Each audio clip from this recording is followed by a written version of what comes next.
Hello. Let me turn off my audio. There we go. Hi. Howdy ho, neighborinos. I hope you're having a lovely evening. It's Tuesday, the 24th, and it still looks like it hasn't started yet. Why you not? I see you, YouTube. There's a major delay here. So there it goes, finally. Good grief. Man, that seriously is like a 2-minute delay. Like, my goodness. I don't swear that much. Staying up late here in the UK to chat and watch, having lost James Earl Jones recently, what other actors were more famous for their voice rather than their on-screen premise? Well, Deep Fried Hamsters, thank you for hanging out late.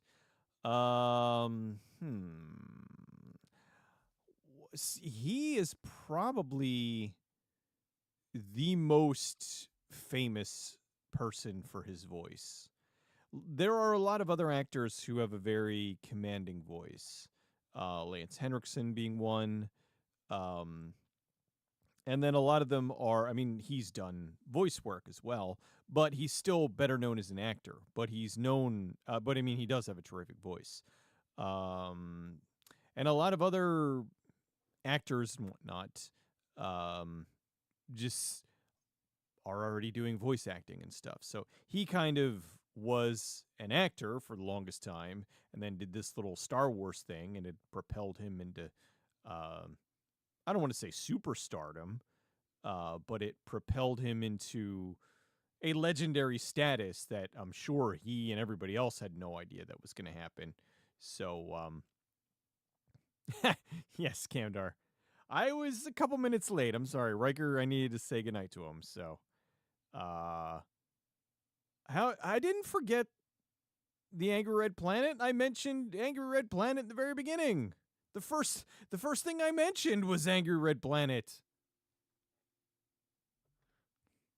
Sheesh. Greetings from Egypt. Hello. To my knowledge, you are the first.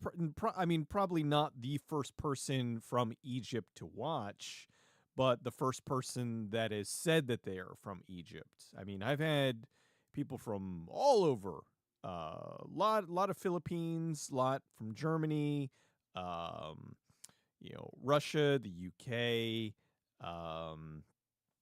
but Egypt's a new one. So welcome. Love the last episode. You're welcome, John. Appreciate it. Yeah, Ray Liotta, but again, Ray Liotta is more well known as an actor than as a voice actor. I would think that the only thing that people really would know him from voice acting would be Tommy Vercetti, and mostly he's just a well-known actor. So, yeah, there's none that I can think of. I don't even think that there's anybody that's that close, you know? Like even in that vicinity where it's like, yeah, he was an actor, but he was better known as a voice actor, or he's better known for his voice. No. I mean, Chris Pratt is trying really hard to kind of be the voice actor guy. I don't dislike Chris at all. I actually like a lot of his movies. I like him. He's come a long way from Everwood. I just don't understand him being cast in everything. Like, it just seems very odd that he's kind of the go-to voice guy. And, I mean, his agent must be really working overtime for him. But I don't know. I don't think he's got that distinctive a voice or that much of a range. He always just kind of sounds like Chris Pratt doing whatever. But, hey, man. Hey, I'm not going to begrudge somebody who's getting paid. Yes, Keith David. Keith David, when he did Spawn, was fucking awesome. Let's see. Oh, I just saw. What's the thumbnail from? The thumbnail is from The Last Days on Mars. I've been kind of picking um thumbnails to coincide with whatever video I did recently. So like last week was I think last week was Habitat, I think. Um and then so this week was Last Days on Mars. Next week will be something else as per usual. Going to recommend The Loch Ness Horror, again, a truly bad movie. Gotta love just fun bad movie. Remember Everwood? My wife watched Everwood religiously. I actually really liked what's her name? Emily something or other. Everwood. And Treat Williams, of course, is awesome. But Emily Van Camp, she's very cute.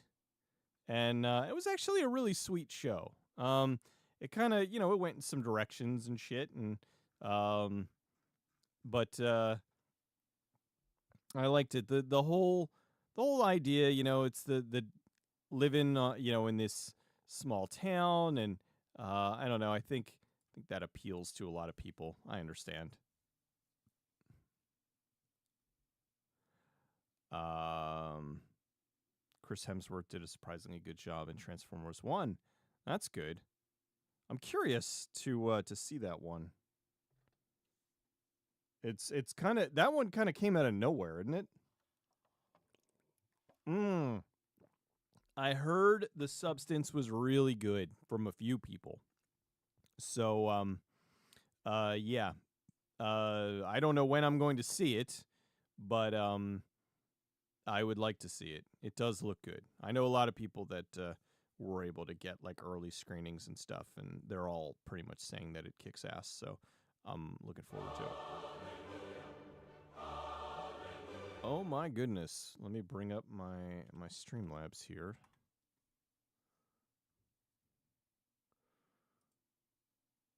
It is very slowly opening. Oh my goodness. Oh, get back there. There we go. Recent events.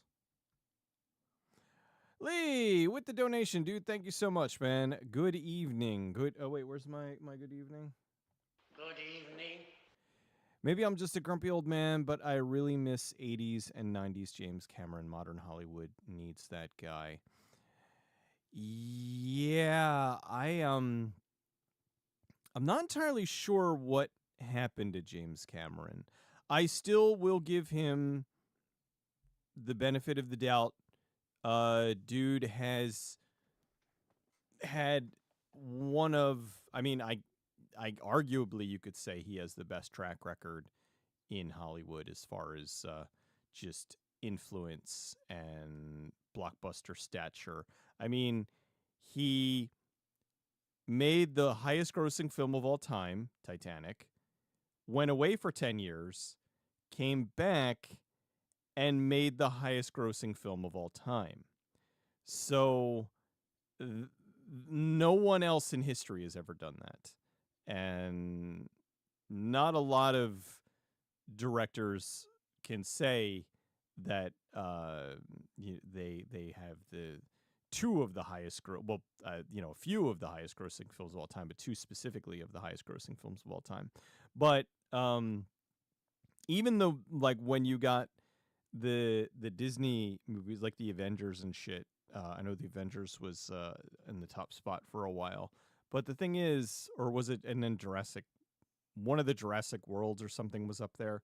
But the thing is, even though they're up there, it's not really tied to the director. Like nobody's like, wow, that guy was such a good director that he made the no, like Avengers Endgame was a huge thing because it had 10 years of build up and like 50 of the world's most famous actors in it and shit. So of course that's going to go on to be fucking, was the end, so to speak, of that Marvel chapter. So of course it was going to be a fucking mega super blockbuster. But Cameron, um, uh,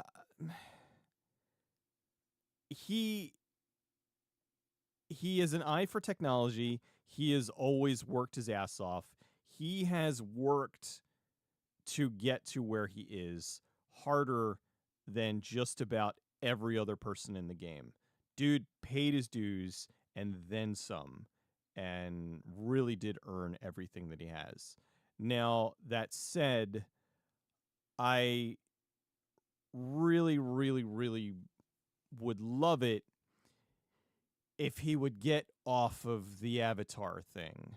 Like, Avatar's fine. I liked the first Avatar. I thought it was like it was Fern Gully. Um, and I enjoyed it for what it was. I don't want 5 of them. You know, the second one came out, I still haven't seen it.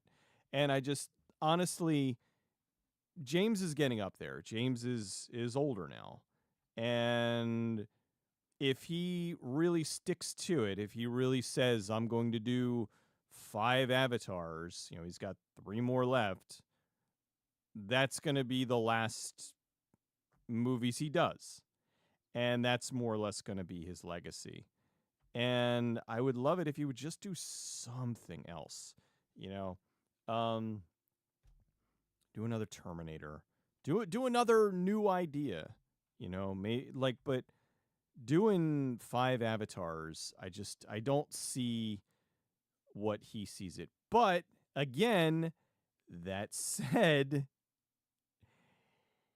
he has earned everything that he has. And if he wants to do 5 avatars, then that's on him. And honestly, they probably will all make bank. Um, so who am I to say? I know a lot of people are kind of, we don't need any avatars. But then the first one, you know, made a shit ton of money. And the second one made a shit ton of money. Even though everybody said, they're like, nobody wants this movie. Well, somebody wanted it. So I don't know, you know? Um, I just don't, I don't really, I don't know. But I mean, again, if that's what he wants to do, hey man, all right, sure, dude. You know, I'm not gonna rush to see it, but I'm one person, and you know, and so, but I think that the on the other side too, him leaning into the AI debate, I really don't think that um, AI is a good thing. Is it a tool? Yeah. Is it another tool? Yeah. You know, like when you're making movies or making anything, making stuff, um, you want to be able to use every tool that is available to you. And I think that AI is a good tool that is way too easy to abuse. I think that too many people are going to abuse the living fuck out of AI. They already are, you know? Um, and really, it's only been around for like, what, 2 years? If that. And look at how far it's come. You know, I've seen shit where I can't, I'm like, this looks like AI, but I'm not entirely sure. We used to have the Uncanny Valley stuff.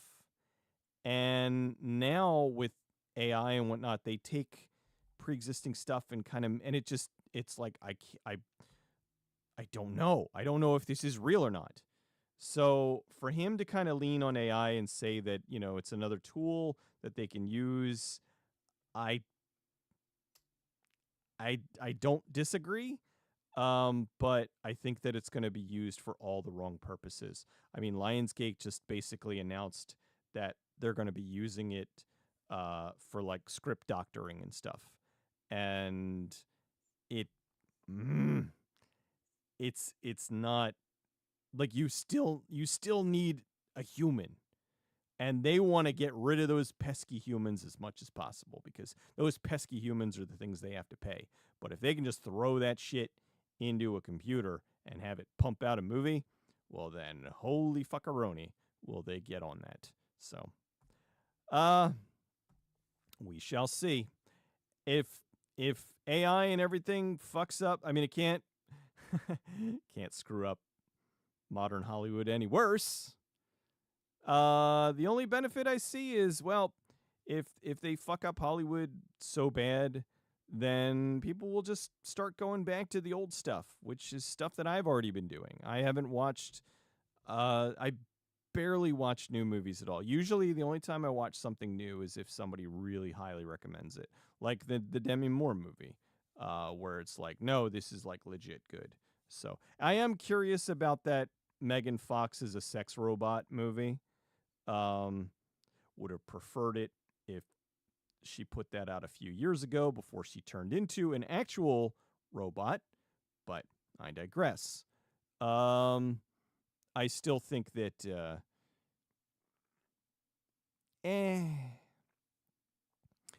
most newer movies aren't worth your time, and I tend to just watch watch stuff that's even a few years old.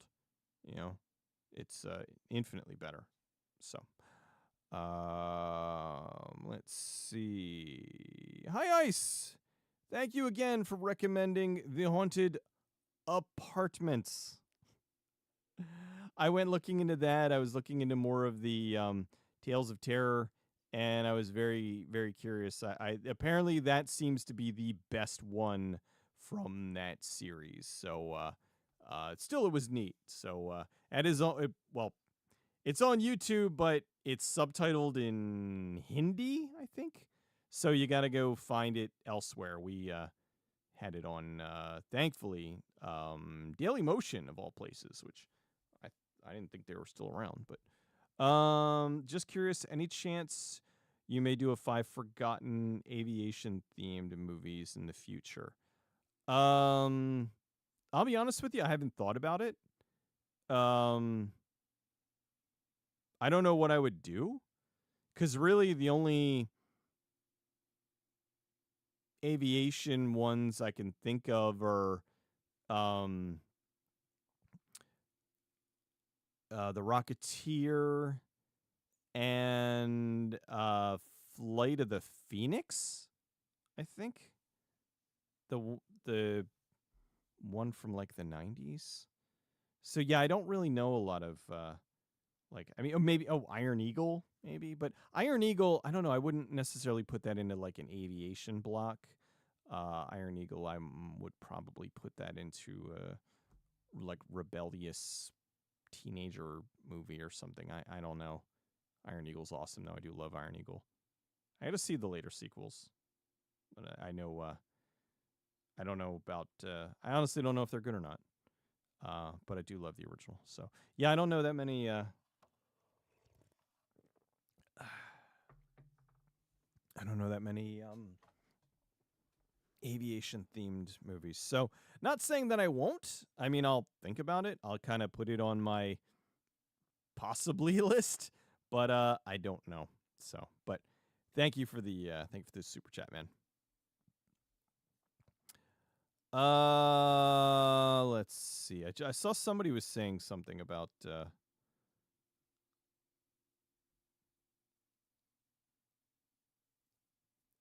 yeah, Terrifier 3. David is very cool. He's a very nice guy. He's really it's funny how scary he is as Art the Clown when he's really just a very humble interesting guy. Let's see. Best female robot was that episode of The Outer Limits. You know, I haven't seen every episode of The Outer Limits.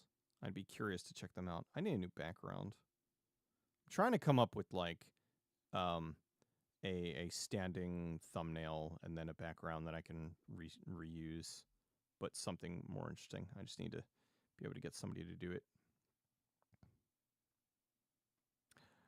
Alan Pham, Thank you. Happy Tuesday to you too.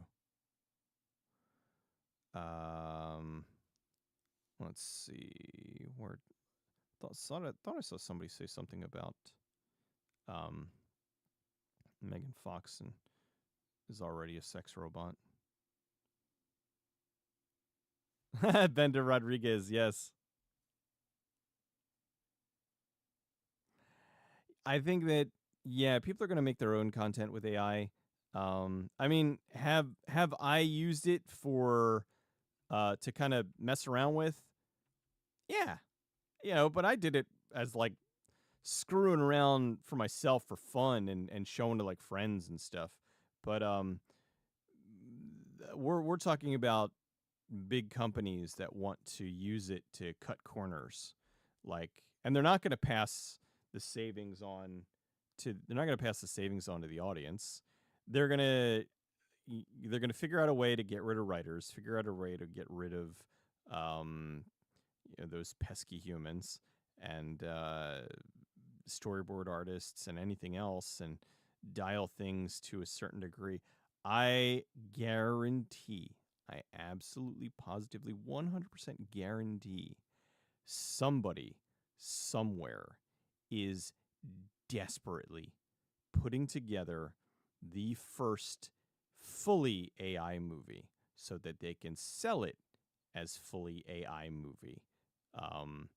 But I have a feeling that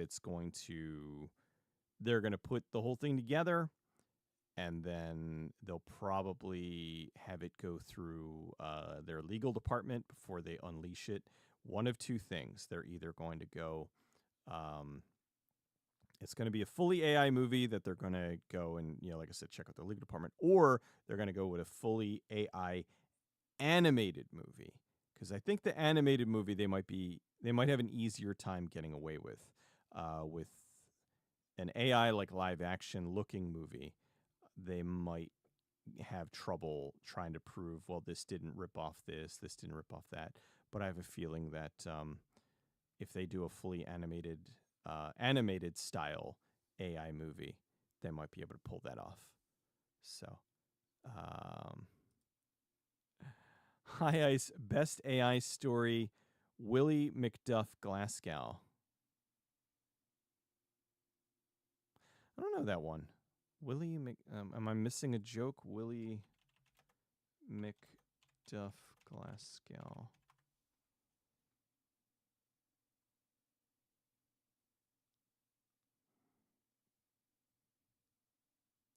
Oh, that. Wow. Man, did I forget about that. That was crazy. Yeah, where it was just they had it looked like a meth lab, and yeah, that was funny. Where's the evildoer? Where's the I need more.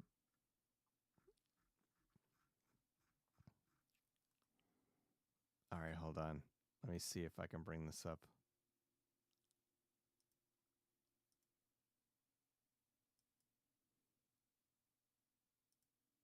Yeah, this thing, the Willie's Chocolate Experience, where it's like, oh, this is going to be this amazing thing. And then it was just this creepy warehouse. Oh, they don't have any pictures. I mean, here they have the evildoer, which I saw some people went as dressed up like for Halloween. Let me see. Where's the There it is. The fucking just the expression. That's so fucking great. I forgot about that. Oh my god. What a fucking hilarious thing. Yeah, there's the fucking rainbow. Oh my god, was that a mess? Oh, I completely God, when was that? Let me go back to the Wikipedia. That was Oh my god, are you kidding me?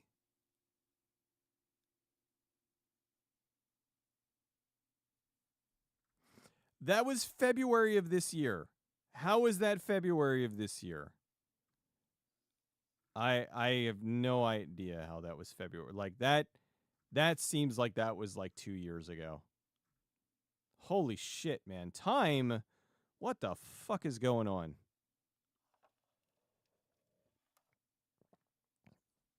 That is not real.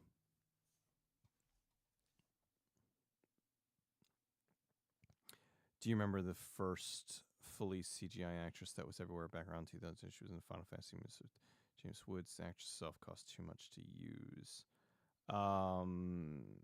Well,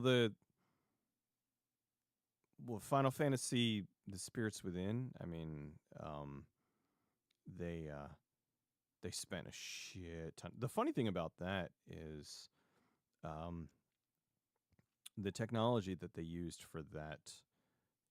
Like now, they could probably do that movie for like half the cost. And that was what I mean. Square Enix sunk so much money into that. They had to merge, or Square had to merge with Enix and became Square Enix. Um, I like the Final Fan. I like Spirits Within a lot. It is not um what you would expect from a Final Fantasy movie. I think more people see the ones with Cloud and all that as like the Final Fantasy movies.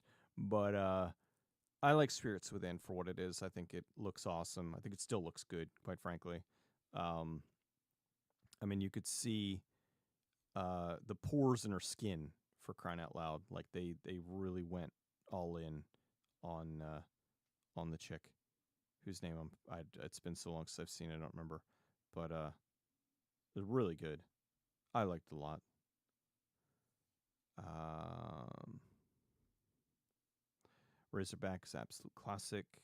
As Elton John said, it is the best movie ever made about a feral pig.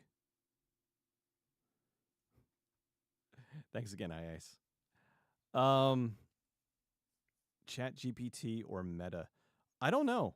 Um, I don't really use either of them, so I don't know.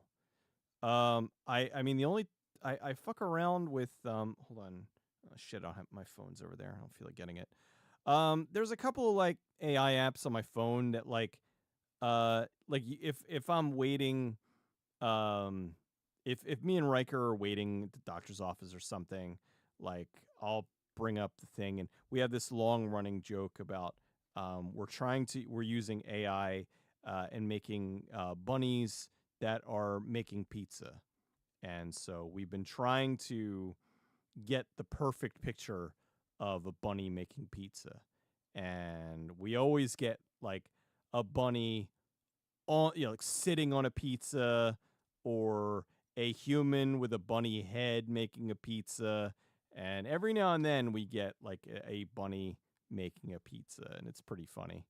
But Chat GPT, to my knowledge, isn't that the text parser one where you can get it to like write shit for you? Be like, hey, write me a script, write me a Hallmark movie script in the style of Quentin Tarantino, and it'll poop one of them out.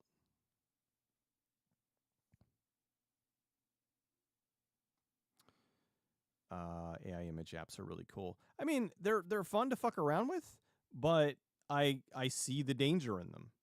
You know, it's um it's something that if it gets good enough, you can have somebody basically make an entire film like at home with no talent whatsoever.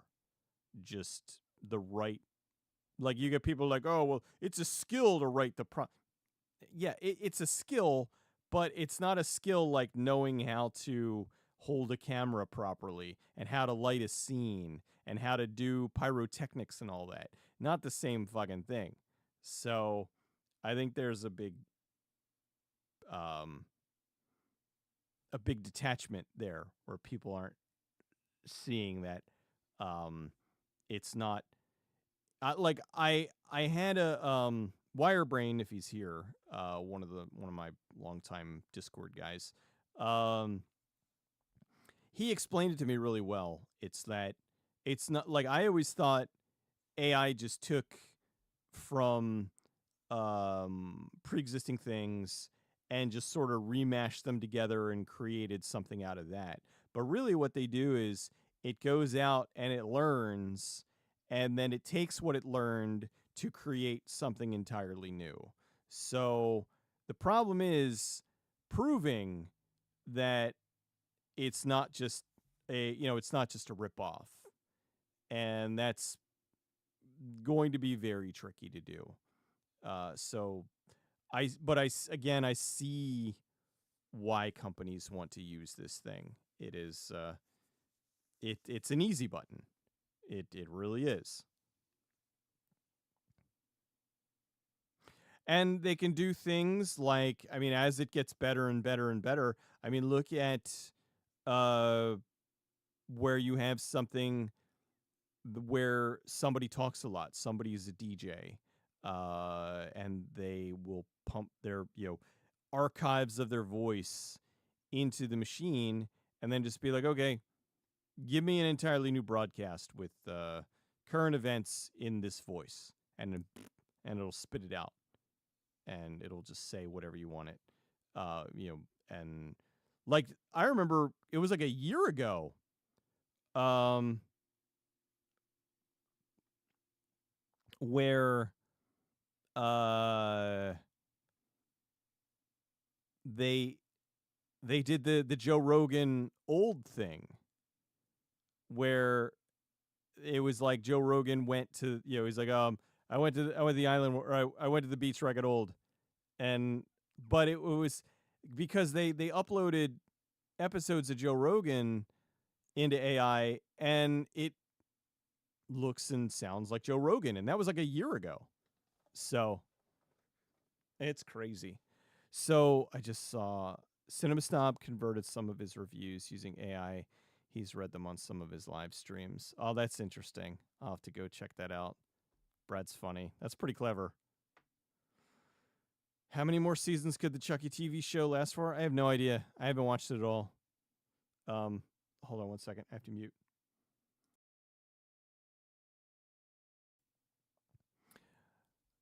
I I don't. I like I like Child's Play movies a lot.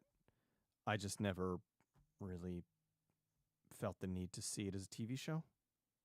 Um, yeah, nothing personal. I'm glad. You know what? I'm glad that they're all getting paid, and they managed to because I know there was the disconnect between studio owned Child's Play name, which is how they were able to make the remake. Um, what's his name? His name's escaping me. Not Don. Anyway, doesn't matter. He owns the Chucky, so that's why the TV show is Chucky and not Child's Play. I don't know. Not really interested. What do you think about the Married with Children cartoon reboot? It's gonna be shit. It's terrible. Like, holy fuck! Can you please do something new? Like, please. Like, I mean, they're all too old to, and they're not like old. But what I mean is that they're too old to be playing those characters anymore. Like, they were playing them, Al and Peggy were in their like 40s, I think, at the time. And now they're in their like 70s. And so it just it wouldn't have the same humor. So I understand why they're doing it animated, because they can just have them all reprise their voices and do it, and then they don't have to worry about it. It's why the Simpsons has been on for 30 fucking years, because they never age. So but the show, it's written by it's not written by comedy writers. It's written by people who grew up watching Married with Children and now are putting like their kind of humor into it, and they're not good. So I don't think it's going to be good. I'll be shocked if it's good. I really will, but I don't think it's going to be good. There you go, deep fried hamsters. Brad Dourif is probably more famous for his voice. I think you're onto that one. Absolutely. Yeah, he's got the Chucky voice down. And, oh, you know who else? Hold on. I will tell you in 1 second. I just totally remembered. I just have to look up what his name is. Um,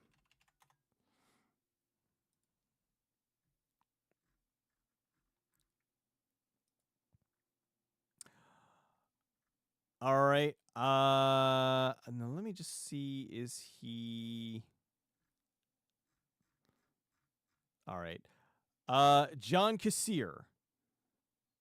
If you know who he is, John Kassir is an actor, but he is better known for his voice as the Crypt Keeper.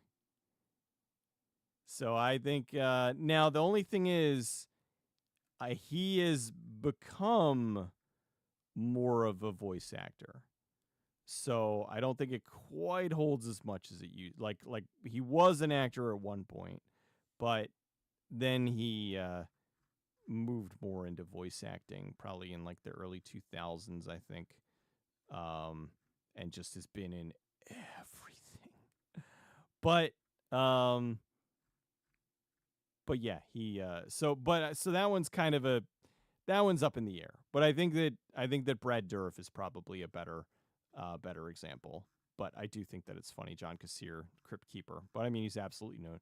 Everybody immediately you hear the Crypt Keeper, and you're like, oh, like there was an episode of Tales from the Crypt that he was in where he did the laugh, and I was like, oh, that's what the Crypt Keeper looks like.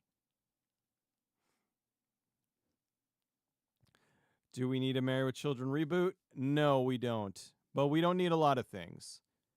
But we're going to get them whether we want them or not. Do you suppose The Simpsons outlive its core cast? I think what's going to happen with The Simpsons, inevitably, sadly, someone is going to die. One of the main cast is going to die. Whether it be Homer, whether it be Marge, and I'm talking the voice actor or actress. One of them inevitably is going to die, and that's probably when they're like, okay, maybe it's time we sunset this production. So I think that's essentially what is going to stop The Simpsons, because they've gotten to a point now where the animation and everything is so ungodly cheap to do, and paying the voice actors out doesn't cost. They have it set at however much. I mean, they're making enough money with syndication and everything that it's worth it for them to just keep pumping out new episodes. Don't even have to be necessarily good. They just have to be new. And you have some people that are just going to continue to watch it until it eventually stops.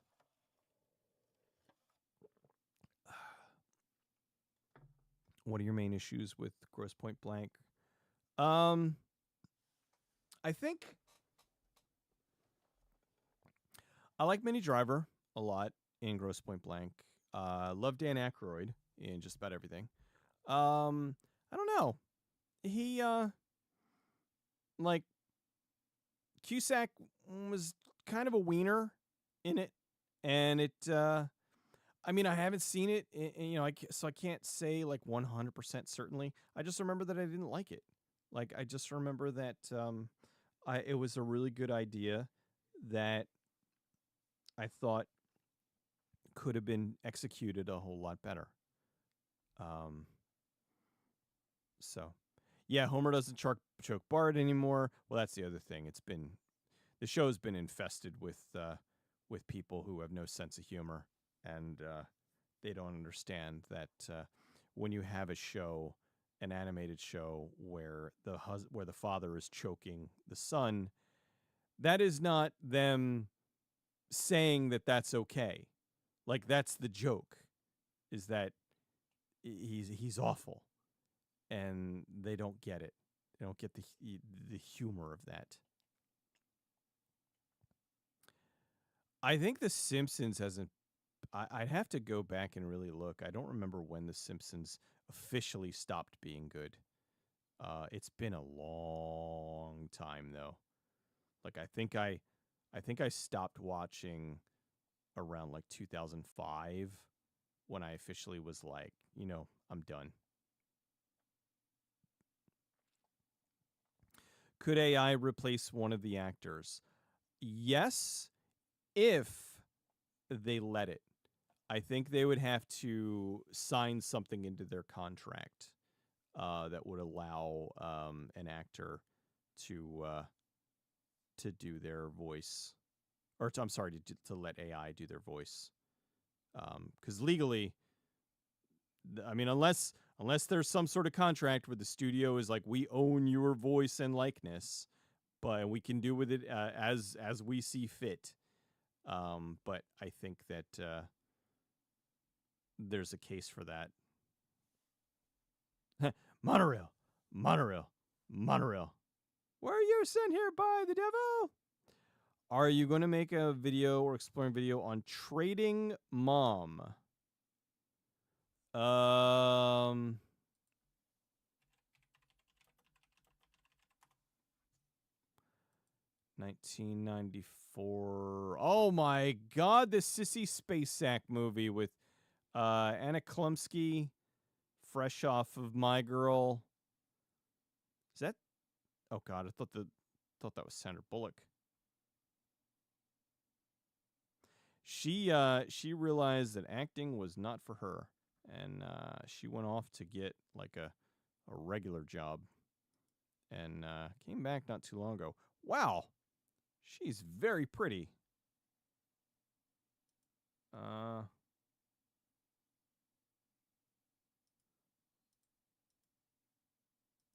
Let me just see if that comes up now. There. Wow, she okay. When did she? I know she was back. I didn't know she was like back. Oh wow, she's been back for a while.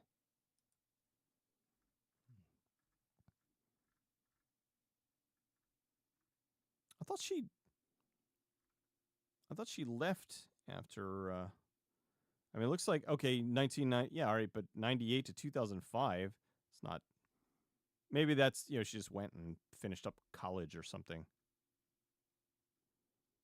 But shit, I don't know. She was like back for this long. I thought she like only recently came back. Doing a lot of like TV and stuff. But she's purty. Looks like a Hallmark lady.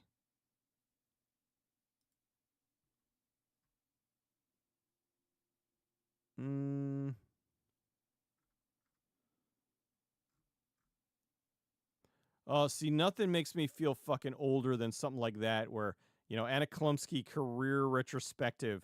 Like, they did that with, oh God, what's her name? Wizards of Waverly chick. Holy fuckaroni, what's her name? I'm not gonna look at you guys. You know who I'm talking about.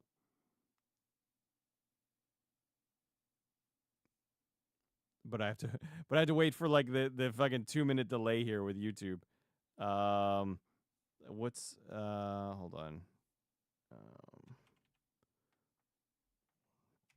Let's see if I Wizards Waverly. Selena Gomez, there you go. Yeah, they had like, Selena Gomez career retrospective. I'm like, dude, what? Like, she just started acting in like 2000s or whatever. How can there be a career retrospective? There was a rumor a few years ago that Michael Bay was working on a live action Tetris movie. Tell me you wouldn't see it out of curiosity. Hollywood's been trying to make a live action Tetris movie for years. Now, um, I don't know if Michael Bay was doing it. I know a lot of different directors were looking at it and whatnot. I don't know if it's ever going to come to pass.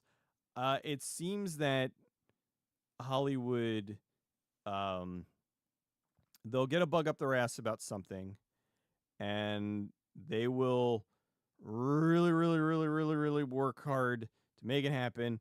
And then in the end, it happens. And guess what? No one wanted it.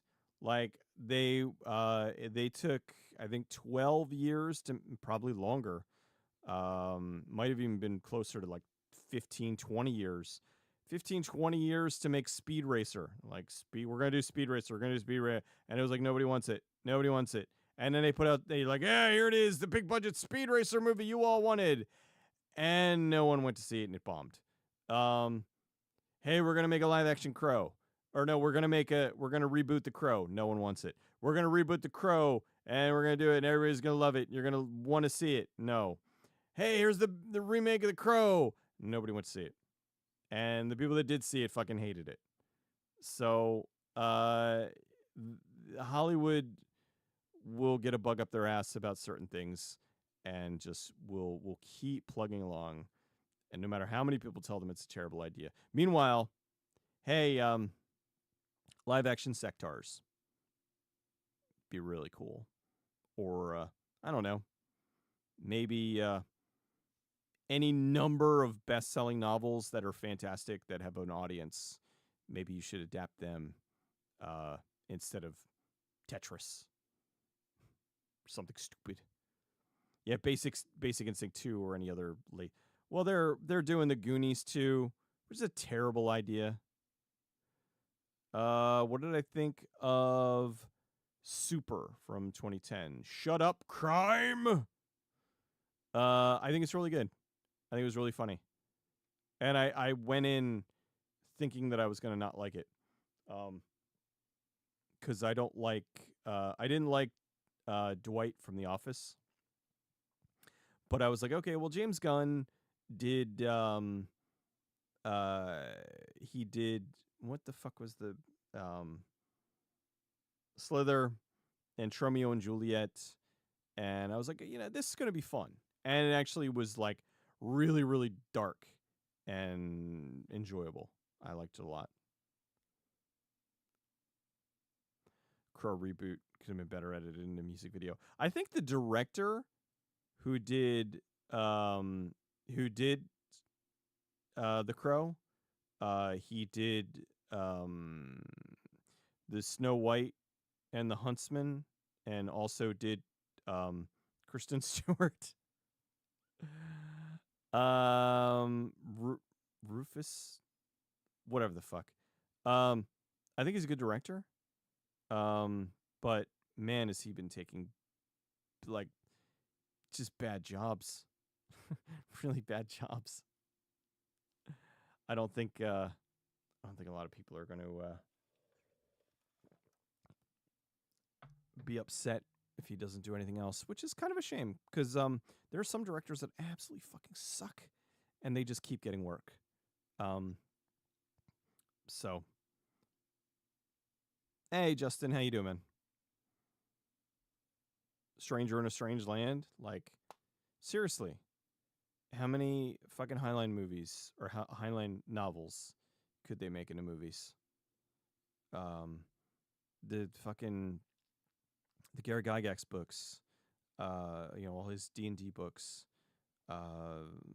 There's shit tons of material out there that could make fantastic movies, and they insist on giving us reboots of Roadhouse and stuff that really is immediately forgotten. Like remember Roadhouse? And that wasn't that long ago. They're like, oh, we're gonna reboot the shit out of Roadhouse. No, okay. And then they did. And some people watched it for a little bit, and then they were like, eh. And then they promptly forgot about it.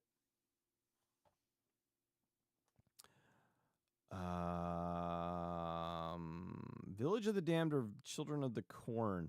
I would go with the old Village of the Damned. Um, the one from like the black and white. Because as sad as it makes me, I didn't care for the John Carpenter reboot or remake. I thought it was kind of a waste of his talent, and it really just didn't vibe very well. Children of the Corn, I think, is better. Um, like, let me rephrase that. Children of the Corn is better than the John Carpenter remake. Children of the Corn is a very creepy ass movie, mostly because of Malachi. Just so fucking weird looking. They found like the just creepy ass looking kid. Um, and it's good. It's a scary. Um I like 2 better. I was actually talking to the director about that ages ago. Um, he was uh, he was married to Lyseth Anthony. He did a movie with her that's escaping me. I tried to like tried to get some info out of him for stuff, and it he really just wanted to kind of talk, so I kind of fucked that one up, but it happens. Guy X D&D is too harsh for modern audiences. That is true. Yeah.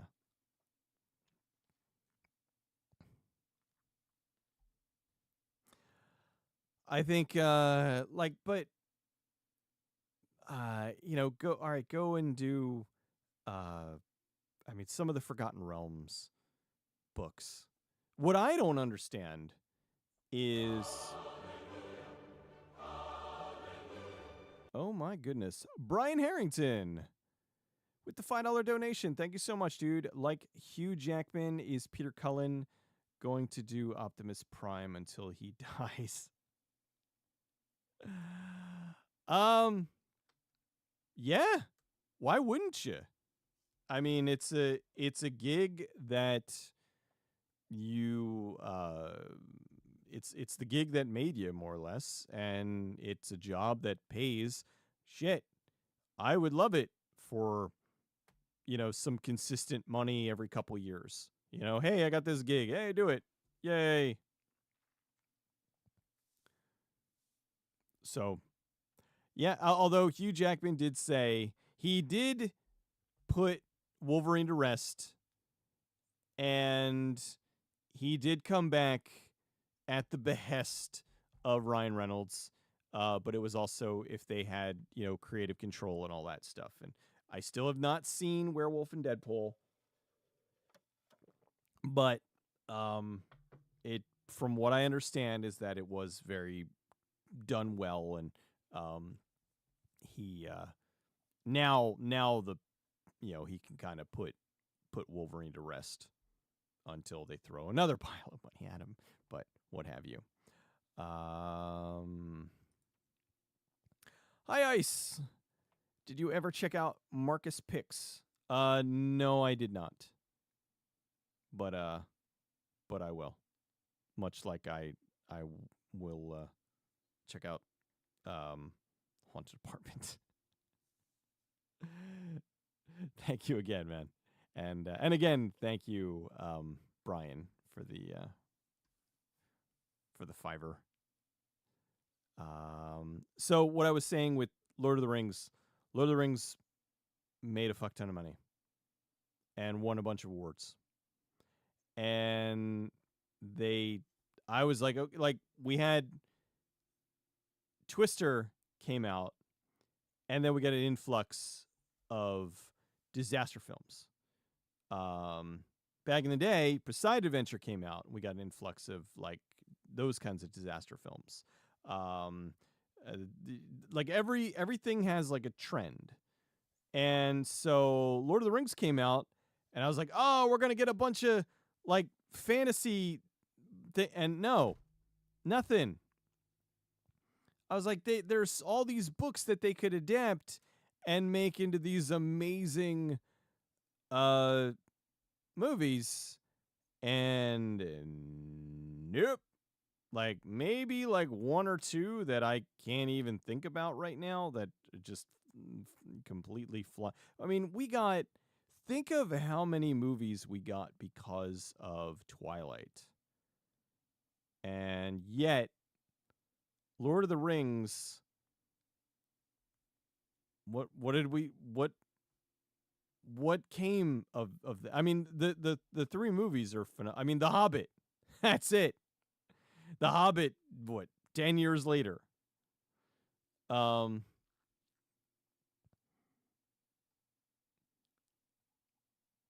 have you seen movie by sci-fi called Deathlands, which is based on a young adult? Well, okay, let me stop you right there. Deathlands is not a young adult book series. Deathlands is an adult book series. And I don't mean uh like porno, but I mean that is a book series that um the young adult audience would be like, "What the fuck?" No, it is and you know why I know this? Because I have I think 150 of them. I don't have all of them yet. They ended fairly recently at like 186 or something. I'm way behind on them, but yeah, uh, Deathlands has been around for a long time. Deathlands outlasted the original author. The original author died, sadly, and a bunch of other authors have picked up the series and have continued with it and are writing under his using his pen name as a pen name. But he did Deathlands, he did Outlanders, he did what was the other one? Omega Sub, and they're all essentially post-apocalyptic stories. Um, Omega Sub's the only one that really didn't take off. Omega Sub, I think, only ran for like 4 issues or 4 books rather. But Deathlands and Outlanders, like I said, Deathlands is like 100, I think 186, and Outlanders I think is up over 100 now. So they adapted that to a movie in the early 2000s, and it's a stretch. It's not anywhere near as the book. It's not anywhere near as good as the book. But it's not terrible. It's just it's a made for TV movie on Sci-Fi Channel for, X amount of dollars. It's not the worst thing ever, but it should have been better. Like if they were to do that properly, it would be amazing. But they won't. So, how can we figure out which filmmakers are out of touch? Um I'd say the ones that have been in the industry, the like a lot of the a lot of the newer ones more so than the older ones. Like that's why I'm sad with James Cameron and the AI thing. I think that there's more of the newer ones are the ones that are just sucking up to like whatever, whereas the older ones, they've already made their bones, and so they're just like, fuck off. I don't like any of this, you know? They should remake The Death of Grass. That good luck remaking that today. Deathlands movie made you so mad. It you know what? I went in knowing that it wasn't going to be particularly good. So that's where so when I saw it I was like, eh.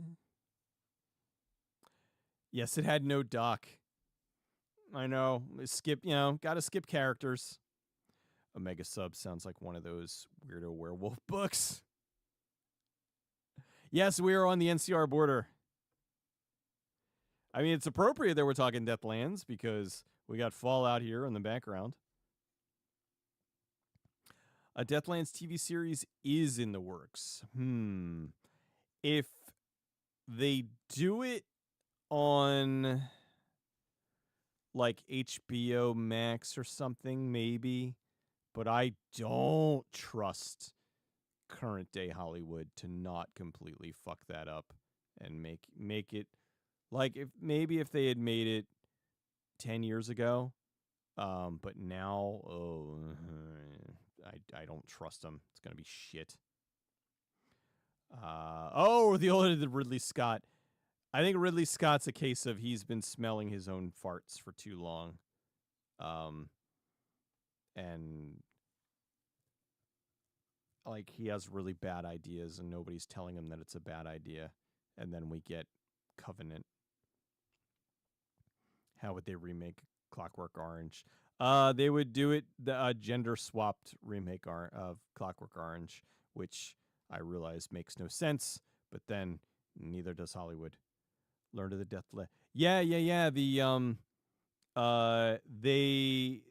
audiobook publisher has done all of their books in audiobook format. I believe, because they do it like I will say, if you like audiobooks, they go all out. Like they have different actors doing the voices. They have special effects and shit. So it's really more like a radio drama.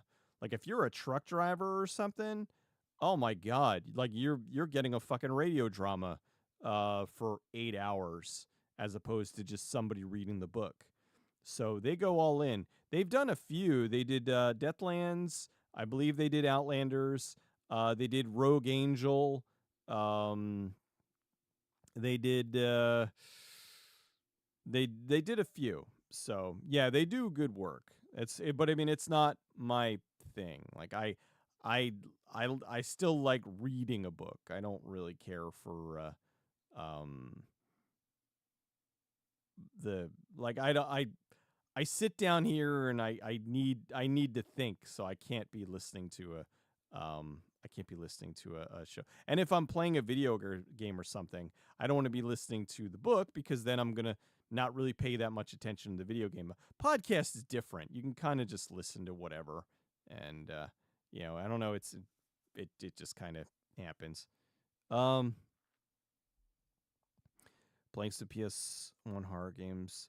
Oh, D. Oh, D. Laura. Love D. And Clock Tower. Good shit. Now, okay, I was just about to ask, but then I was like, okay, playing the PS1 version of Clock Tower, not the Super NES version. Or I guess it was technically the Famicom version. Hell Knight. Yeah. What are some of my favorite low poly terrors? D2, which came out on the Dreamcast. Ill Bleed, which is one of my all-time favorite horror games. Martian Gothic, which is a really good kind of Resident Evil in space-ish game.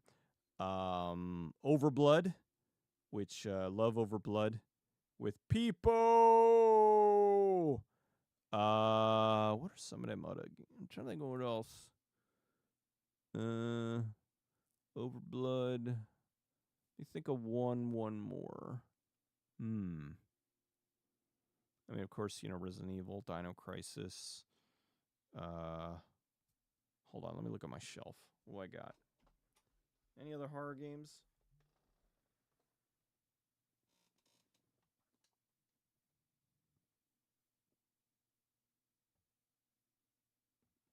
All right, it's not a low poly, but I'll throw it out there. Phantasmagoria 1 and 2. If anything, kind of the opposite of low poly, because they're live action for the most part. They're killer. I was actually looking into a really weird old horror movie, and I was like, "Where's the name?" I'm like, Peter Maris. Oh fuck, that's the guy who directed Phantasmagoria. Ridley Scott's Napoleon is 99% historically inaccurate. I mean, as long as they say that it is.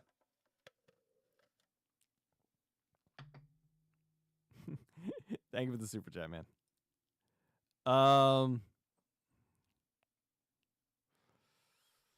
Creepiest horror film set inside a psych ward mental institution.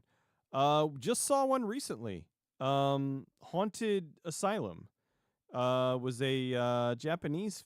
Was it? No, wait. Was it Japanese or hold on?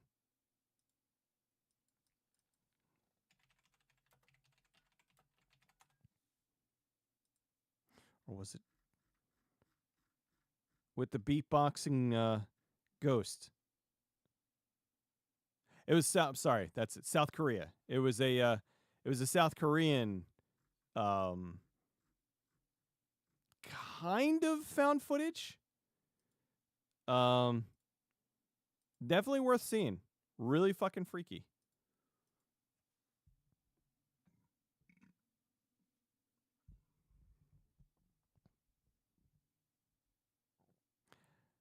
Have you seen Dark Was the Night? No, I have not. Dark Was the Night. Oh, that one. The Kevin Durand movie. Okay, yeah, I did. God, I forgot that was the name of it. I saw that on Netflix 10 years ago. I thought it was cool. As soon as I saw the Kevin Durand, I was like, okay, yeah, I totally don't remember that being the name of it. Was there a different name for it? Let me see. Dark Was the Night.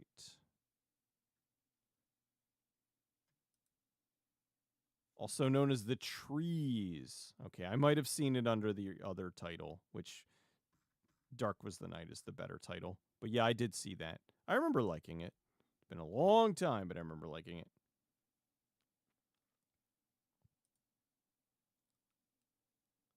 Topher's Cartels. Phantasmagoria was my 1995.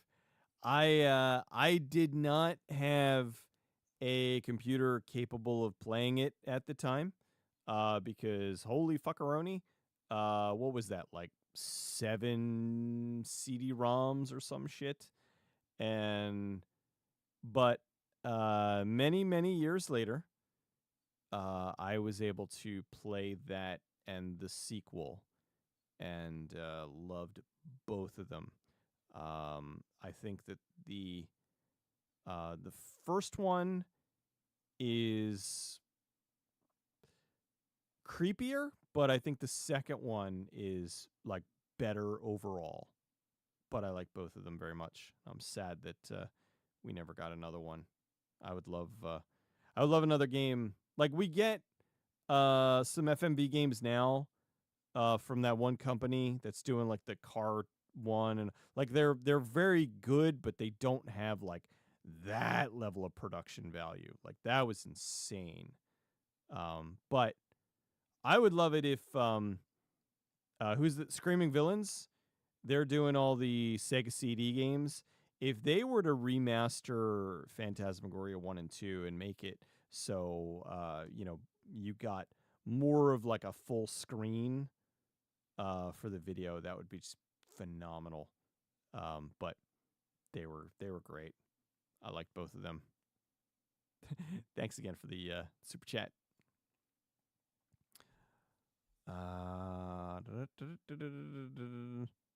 Abraham Lincoln didn't hunt vampires? Bullshit. I saw him do it, and I saw him jump off of a moving train.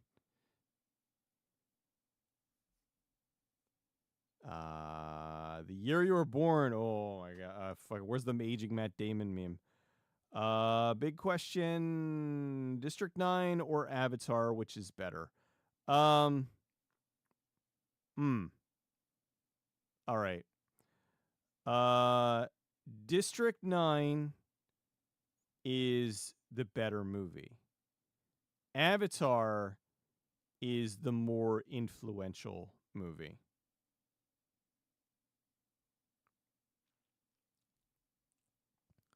Like,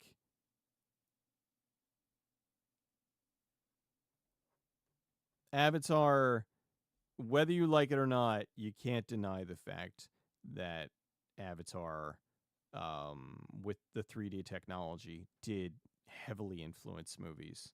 And it's technology that we will continue to use. So, But yeah, District 9 is the better. District 9 is the better one.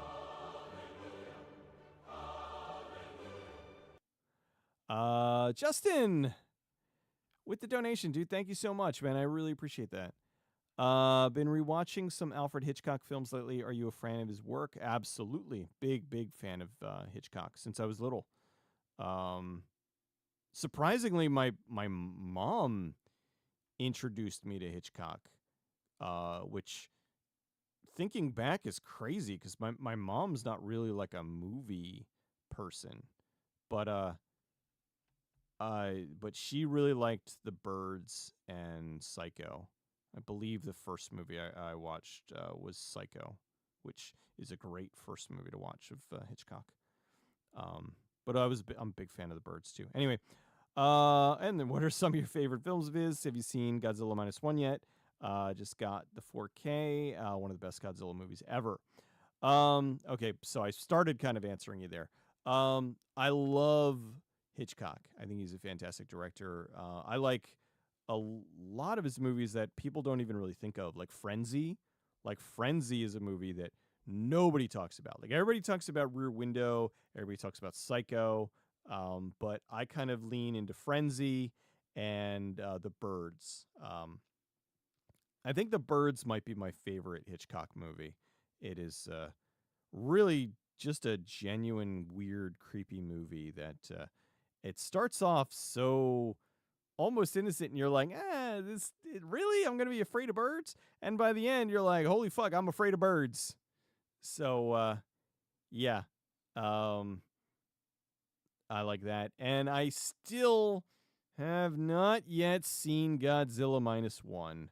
I know. It is the greatest thing since sliced bread. But I have not seen that one, sadly. But I, not for lack of trying, I plan on seeing it one of these times. It's not that I'm actively avoiding it. It's just, I don't know. I just haven't seen it yet. So, but I'm working on it. I also used to watch, what was it? Alfred Hitchcock Presents. That good evening. Alfred Hitchcock Hour? Yeah, Alfred Hitchcock Presents. They used to run Alfred Hitchcock only 17 episodes? I thought it was more than that. They used to run them on okay, yeah, I was gonna say it's gotta be more than 70. Fucking 268 episodes. They used to run it on channel 17 or some shit here, and I used to watch them. They're great little half-hour mysteries. And I know he didn't write all of them, but they all had that Hitchcock vibe, and they were good. They were fun. I like that. I wouldn't mind going back and watching them all again. Very strange guy, but really talented, great writer, great director, and he did creep on what, Tippi Hedren. But no no worse than most Hollywood these days. Shadow of a Doubt, 10 out of 10. North by North. Well, that's the other one, North by Northwest. That was my father. My father loved North by Northwest. He just liked the the shot with the plane and all that. Yeah, good stuff. Purple stuff. It is indeed Fallout. You love some of his early British films like 39 Steps, The Lady Vanishes as well. Yeah, he's somebody where you can go back and rewatch any number of his films and just see the genius that's there. Like, I mean, his stuff is just legit good. I mean, there's not a lot of directors. Usually, when you get a director that comes along and they have their hit, and then you watch everything after that. But if you go back and you watch their stuff before that, it's kind of like, But the majority of his stuff Even his like non-mystery stuff, it's always like well done. So yeah, I gotta see Lifeboat's one that I haven't seen, so I will check that one out. You've seen a sci-fi version of Lifeboat. You think it was called Life Pod. Let me see if it says here in the trivia, because I usually 36. Holy moly.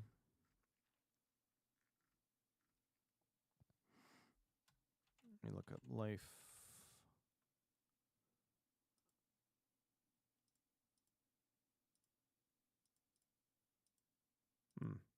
All right, no, they don't have it there. All right, let me try. Let me just look up Life Pod. Pod. 1981. Oh, that looks like it.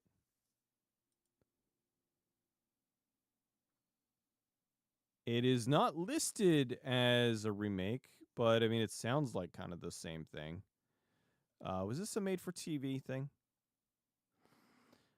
The first interplanetary cruise ship malfunctions halfway to Jupiter, forcing most of the crew and passengers to abandon ship. A handful of people are trapped on board. That sounds pretty cool. And it's on Tubi. Love Tubi. It's like, hey, this thing that I never heard of, it's oh, there, it's on Tubi.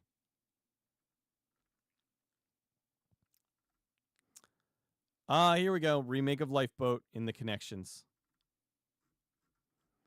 And then here's another Life Pod. Let me bring it here. I'll bring up the window. Life Pod chronicles a trip of 8 passengers after the ship on which they were traveling blew up on Christmas Eve, 2168. Immediately, people start dying. The passengers begin to investigate the ship blew up and how it relates to them. Okay. Okay, this is another one using the same name, but it might not be the same thing. Connections? Okay, no. So this is Connections Wizard of Oz. It is another remake of Lifeboat. All right, so we've got Life Pod. Where was I think it got remade again. They love remaking that as a sci-fi movie. All right, so Life Pod in 1993. And then Life Pod in 1981. I'm going to guess the 81 is probably better. Simply because... let's see. Any others? Did you remake it again? That'd be hilarious if they... That's funny, though, man, that they remade it twice as a sci-fi movie. I want to see that shit now. Let me see. Hold on. See, they don't have the trailer up. That's a bummer.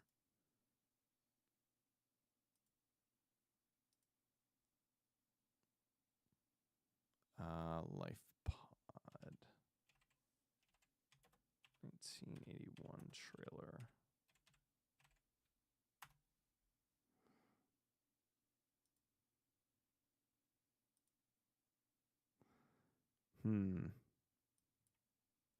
All right, let's see what the trailer looks like.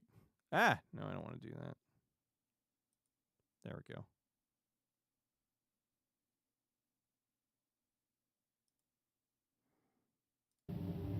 Imagine a miracle of space and time.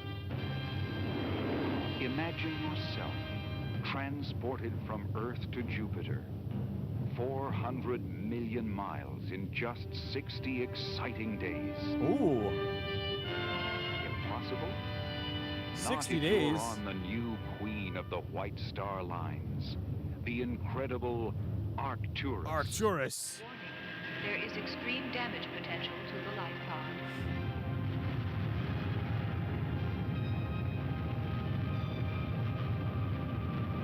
Oh, there goes the space dildo.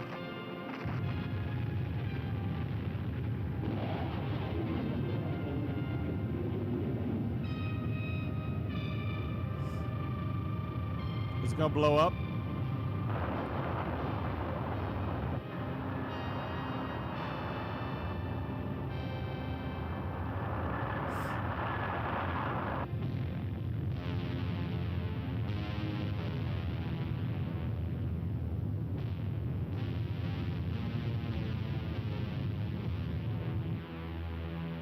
Are they the only life pod that got out?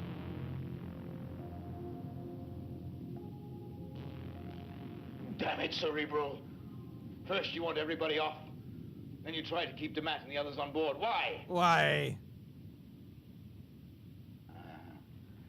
I'll wager you didn't expect me to stick around, did you? This is very Space 1999. Well, it's around the same time.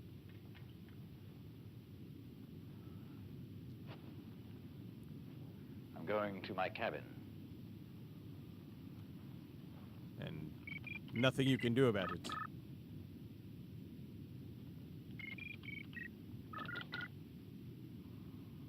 Boy, so back when the trailer was just scenes from the movie. Sir! Blast Captain you, Montaigne clank, requesting permission clattering to leave the clink bridge. of cacophony? Damn it, Cerebral. This is the captain speaking.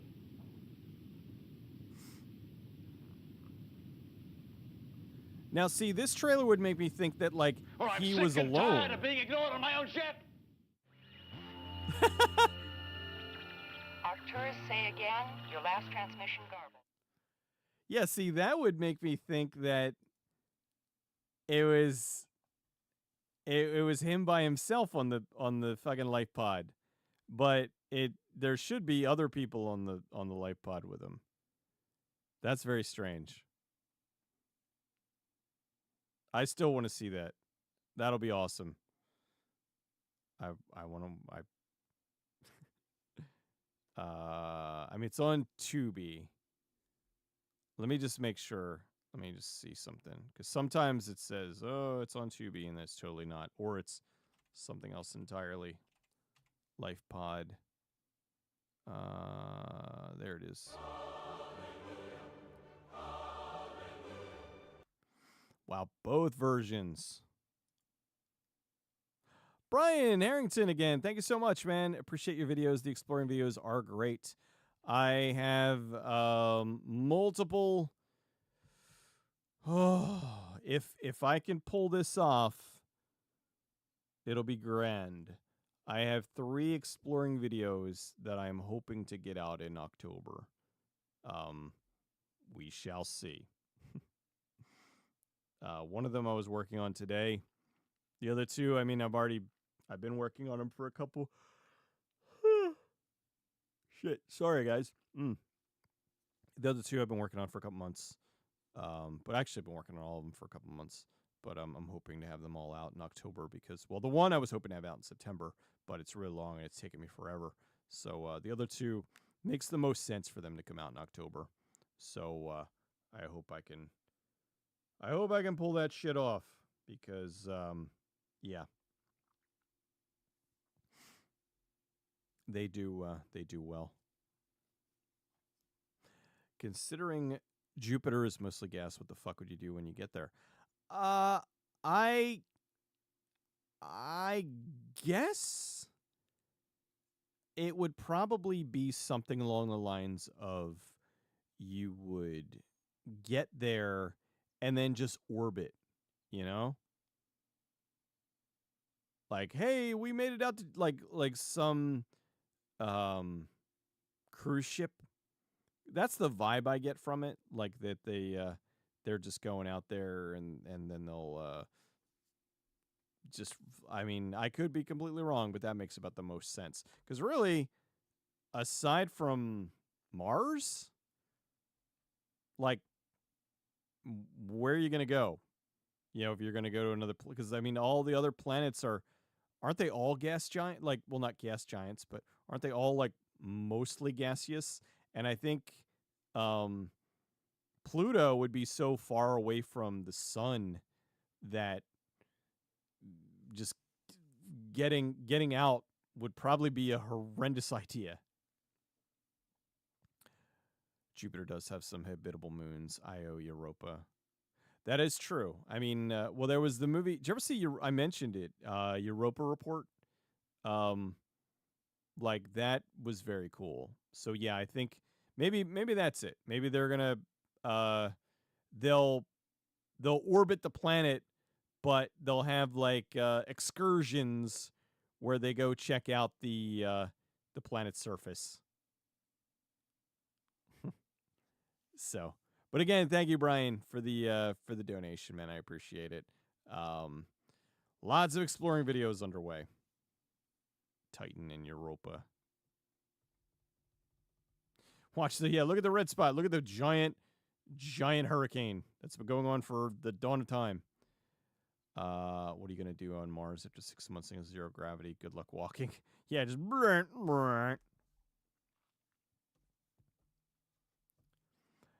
Hello, Jesse. Yes.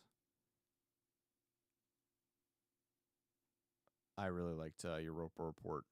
It was one of the first sci-fi, like, what was it? Mockumentaries. Really enjoyed the hell out of that. And Tom Sizemore was great in Red Planet. Like, I had found out, I originally mentioned it, that Val Kilmer and Tom Sizemore did not get along while making Red Planet. And honestly, you could go and watch the movie, and I really couldn't tell that they were just wanted nothing to do with each other. So kind of is a testament to how good of an actors they are.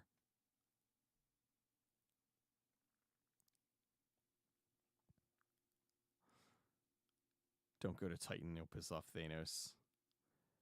What am I up to? We are actually today. It seems like we're talking space movies. You know, largely because I did the video on Mars this week.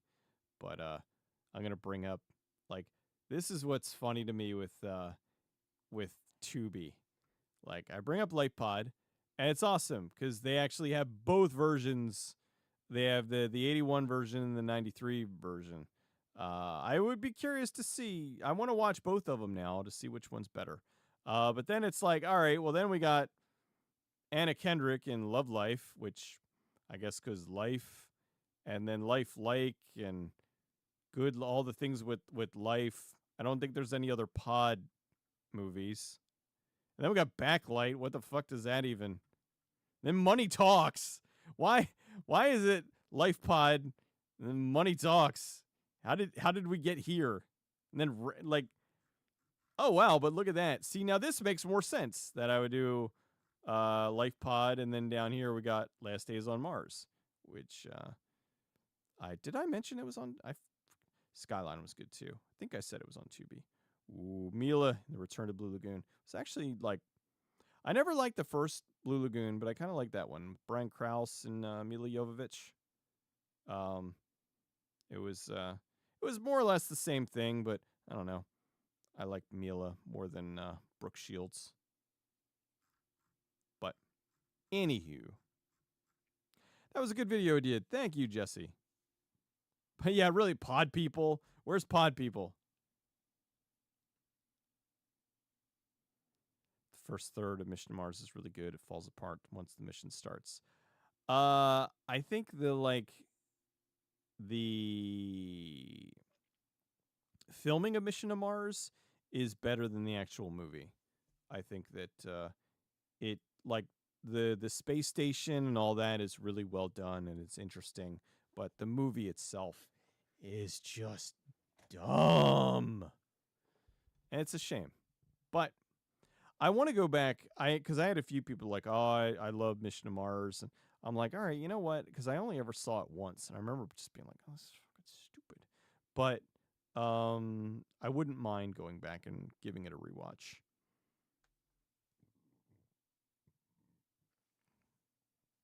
You watched Last Days on Mars thanks to your video. It was great. Ah, buddy, you're welcome, man. That is such a cool movie. I'm glad you liked it. The best Blue Lagoon version is in Top Secret. That is true. Have you seen Dexter? Yes. I saw the first 3 seasons and very much enjoyed it. But I don't remember why we stopped watching it. It wasn't because the show got bad. I think it's just shit happened, and we weren't really watching it anymore. Deep Fried Hamsters is almost 4 a.m. there. Off to bed, man. Take care. Thanks for hanging out this late. Get some good sleep, dude. Yeah, Mission Mars starts off good and it goes downhill. Well, I know they ran out of money while they were filming it, which is why it's so littered with product placement, because they needed to have they needed to put the product placement in there to be able to get the money to finish the film. But yeah, it kind of was a mess. Yeah, I like Jerry O'Connell a lot. It was kind of sad. Him coming off Sliders, it's like, yeah, here's his big chance to be in a big movie, and nope. Didn't really happen. He's still married to Rebecca Romaine.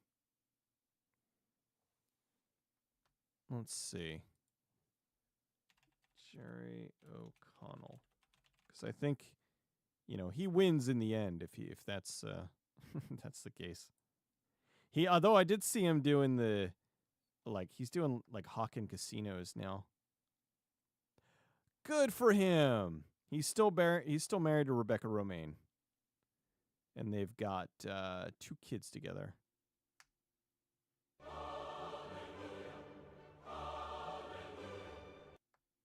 And he got,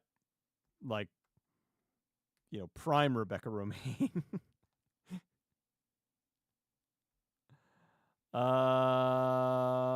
Where is my thingy here? Lee, with the donation, dude. Thank you so much. Favorite Sam Elliott film? I mean, off the top of my head, it's not. It's not a Sam Elliott film, but I'm thinking he was his peak in Roadhouse. He was absolutely great in that. Let's see.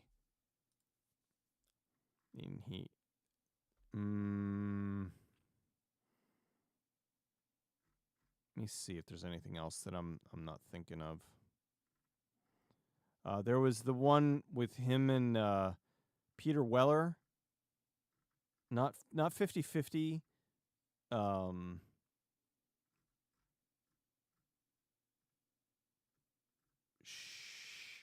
fuck. It was in the 90s. Hold on. I actually have it on VHS. Fuck, what was the name of that one? Or was it? No, it was the 80s. Sorry, that was the 80s. It was after RoboCop. Let's see. Not Mask. Not Quick and the Dead. Not Fatal Beauty. Shakedown. Shakedown. Oh, wow. Right before Roadhouse. Yeah, I think that's more of a Sam Elliott movie is Shakedown. Roadhouse is 90% fucking Dalton, Patrick Swayze, and then Sam Elliott shows up as the old salty bouncer. So I would say probably my favorite is Shakedown with him, and because he plays the rough and tumble guy, and Peter Weller plays the I think he's a lawyer. Yeah. A legal aid attorney and a renegade cop team up to stop a corrupt cop. It's a fun movie. It really is. Fuck, is that getting... And that was when, Sam Elliott had that Sam Elliott hair. That, yeah, look at that salt and pepper fucking... That long-ass hair. And that mustache.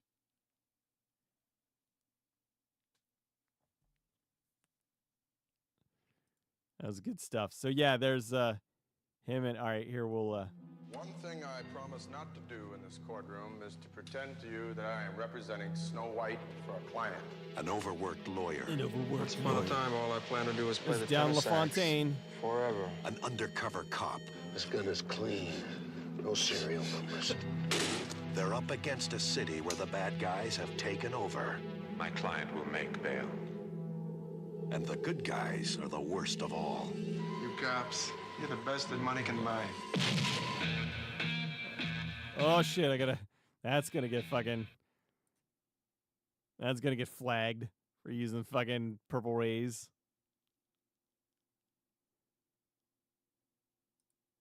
That's a good ass movie if you've never seen it. Fuck. Now I gotta look. Has that been restored? I hope so.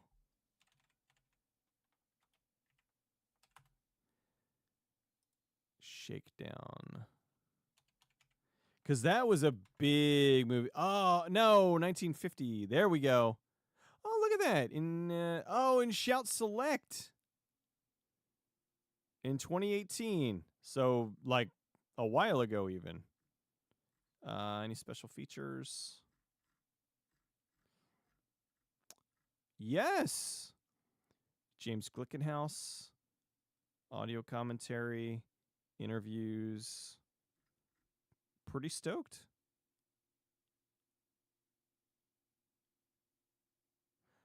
Yeah, it's in the vein of like Serpico and stuff. That was a good ass movie. A good arse movie.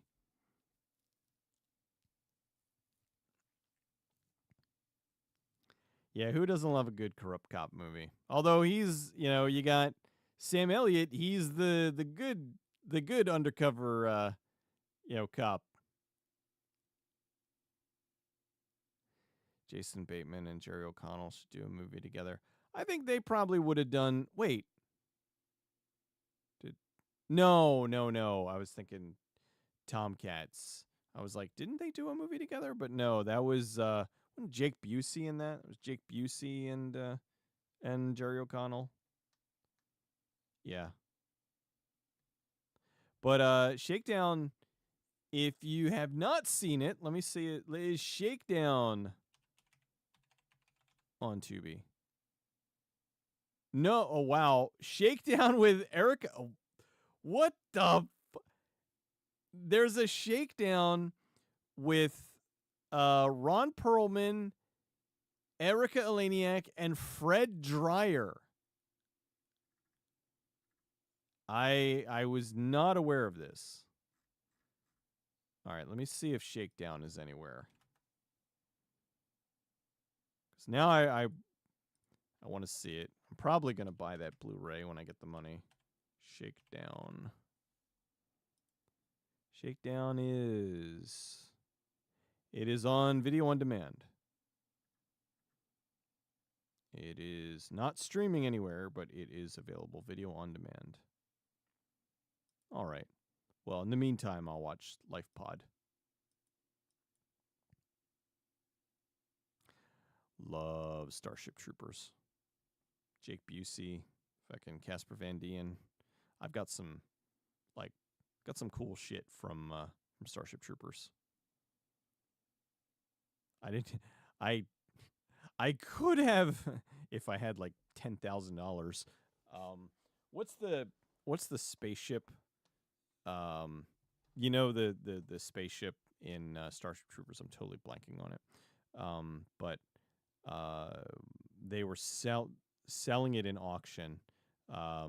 The ship, one of the models, and this thing was fucking huge. I mean, this thing was probably a good like 4 feet long, and it was just amazing. But it went for like $10,000. I had my eye on it just because I was curious, but I'm like, I'm never going to be able to afford this. But yeah, it went for a shit ton of money, and but I've got some little odds and ends here and there. I've got I did manage to get the poster autographed by Jake Busey, Denise Richards, Casper Van Dien, Michael Ironside, and Dina Meyer. So that took a while, but that was cool.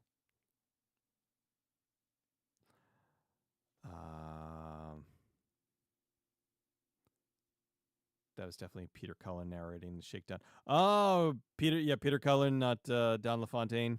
Yeah, not In a World. Peter Cullen narrating John Frankenheimer's Don. Well, honestly, like, God, I don't know, Dr. I mean, it was Frankenheimer's in the end, but I mean, really, it's more of a Franken film across the board.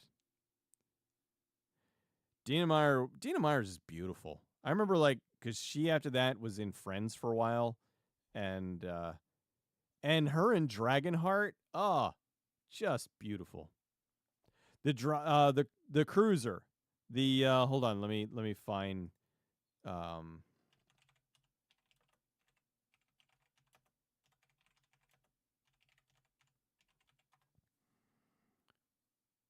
see if I can. Yeah, there it is.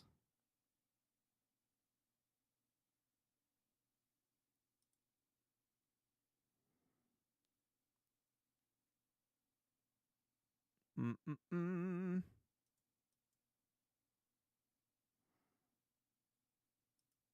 This thing.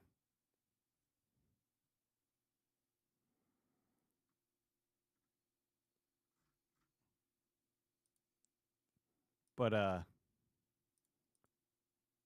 yeah, like that. Like you had it with the backdrop in the glass and everything. That, I'm sure they had a couple of them, but that was the one of them. Thing was fucking huge, and that sold for shit ton of money.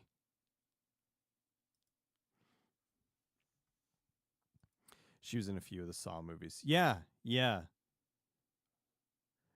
Meyer, she was kind of a female character actor. Like she was just kind of popping up here and there. I always liked her.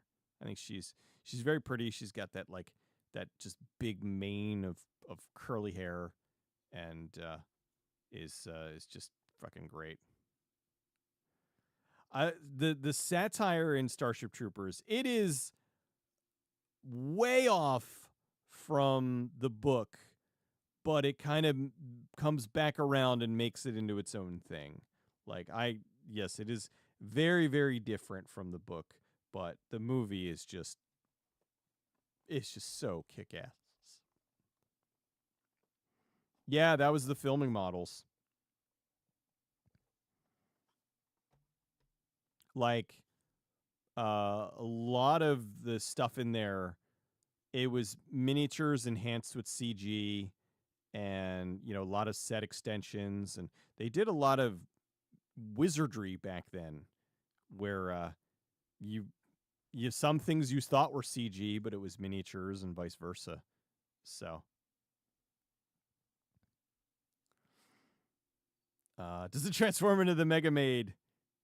It went from blow to, was it suck to blow? Denise Richards was no slouch, but Rico picking Carmen over Dizzy is one of the stupidest decisions any character has ever made. He didn't pick Carmen over Dizzy. Like, don't you remember? He ended up with Carmen because Dizzy fucking died. But like he was all in on, like, I remember he's like, Michael Ironside comes in and he's like, I want you ready in 5. And he's like, make it 10. Where they went boning. Yeah, the animated series was close to the books. The animated series had like the look of the movies, but they had the books down. I think I have the full series on DVD, actually. Good shit. There's a Starship Troopers anime. I was not aware of that. I would be interested to see. I'll watch that with Terraformars.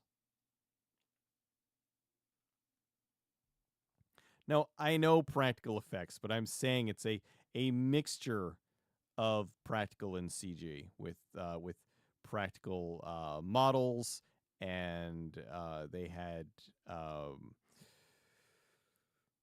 see, it's a thing that they're missing with a lot of things today, where they're like, oh, there's no CG in this, when in actuality there's a lot of CG in this.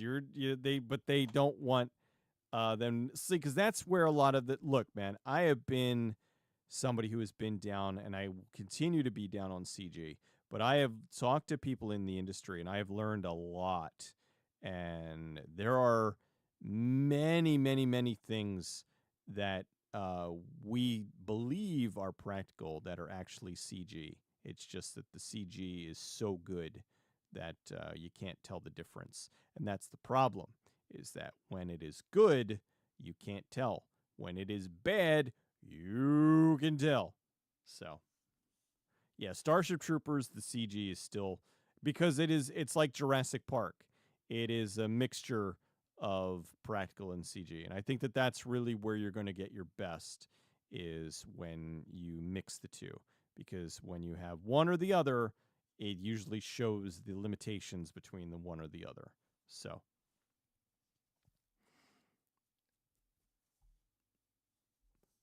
I didn't catch the reference to the justice system in Starship Troopers. A killer was caught this morning, found guilty this afternoon, and be executed tonight. Favorite Spaceballs joke is a reference. Only a small percentage of the audience would get. The ship's ready for metamorphosis. Sir, ready, Kafka? I love, like, some movies where they'll throw, like, a really, really obscure joke in there. Like with Robin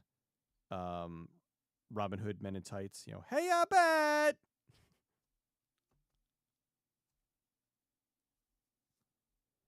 Beetlejuice 2 surprisingly used practicals. Mostly. I think they did for sake of keeping it in vein with the original. I'm glad to hear that it is good, but everybody is kind of saying that it is good, not great. And if you're gonna do a late sequel, I mean, I guess I'll take good over crap, because how many late sequels have been crap? Most of them. So I think it's fine if we get one that's good, but still doesn't really make me want to rush out to see it. Just like, oh, it was really good. You know, we don't have that anymore. 90s, it was awful. CG was in everything, and we weren't there yet, but used it everywhere. I don't know, like something like Anaconda. Like Anaconda, it's charming, you know? I there are certain CG that I have a nostalgia for back in the 90s. I didn't mind it. Some things are really bad, but some of them, I don't know. It's kind of like, that's kind of neat, you know? Stop motion's fantastic. Nobody does it anymore because it is time consuming as fuck. Phil Tippett did Mad God, which won a shit ton of awards, but holy moly, did that take forever for him to do. Now, granted, it wasn't just him, obviously, but you know, him and his team. But yeah, stop motion takes forever, and there are some things that they do, but it is rare, and usually it's like just a little piece of something. But stop motion is really neat, and it is just one of those many things that eventually just nobody will do it anymore, or maybe somebody will bring it back in a small capacity. I like Verhoeven set out the Mach Highline, yet people unironically like the movie's message. Well, I mean, it's kind of like Archie Bunker, in the sense where it was like Archie's supposed to be the bad guy, but everybody loves Archie Bunker. Like Archie, he's the old, out of touch, ignorant. No, everybody loves Archie Bunker, and it's kind of the same thing with Starship Troopers. It's like they see, you know, the war's bad message, but it's all this badass stuff is happening, and there's space bugs, and it's cool, you know. I wonder if a Mystery Men sequel would ever be possible, worth it. Well, there would be no spleen, which would be very sad. And I don't think Mystery Men didn't do well. Let me see something. If I'm not mistaken, Mystery Men did really bad.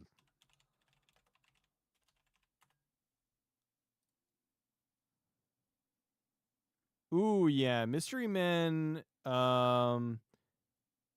It opened in 4th place, and it made $33 million worldwide. on a $68 million budget. So that is a monster bomb. And it's a shame. I actually really enjoy Mystery Men, but I think that audiences weren't really ready for it at the time. Now, apparently it had a 2022 re-release in Australia. Oh no, that's terrible. But it apparently didn't make a lot of money. It must have been like in one theater because it made like $700. It's a shame. It was a really like funny movie. I wouldn't mind. I think at this point they're all too old, and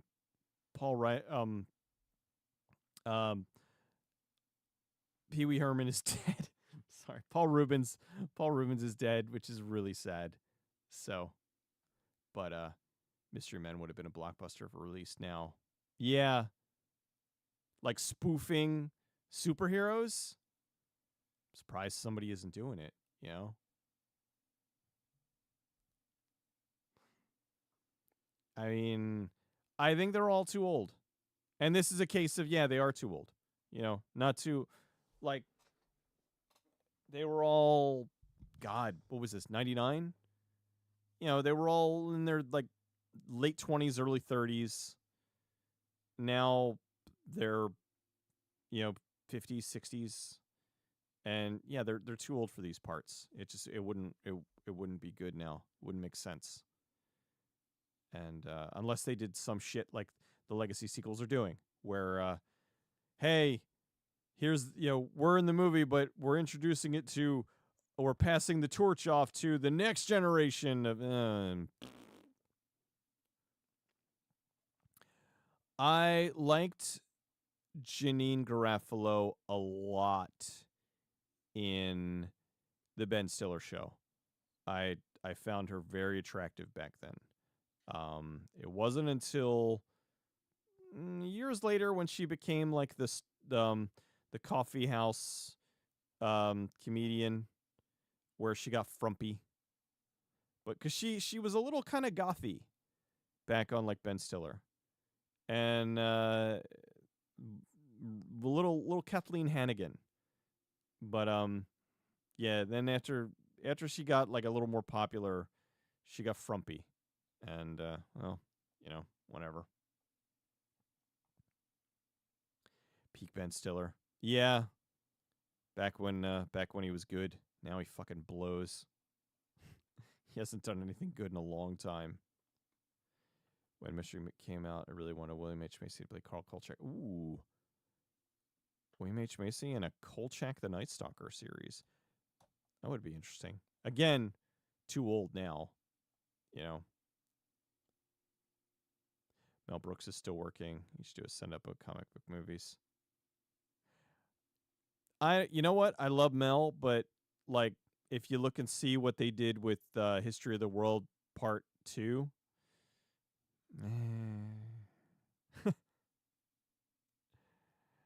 Reality Bites is great. And I think she was in that too. Was she in Reality Bites? That was Winona Ryder. Unless, let's see, Reality Bites. Unless she was a supporting cast. Okay, she was in that. Wow, I don't remember her in that at all. I just remember Winona Ryder, Ben Stiller, and Ethan Hawke. It was like Reality Bites was. Oh fuck! I didn't know Ben Stiller. Wow, I didn't know he directed that. That was the slacker rom-com.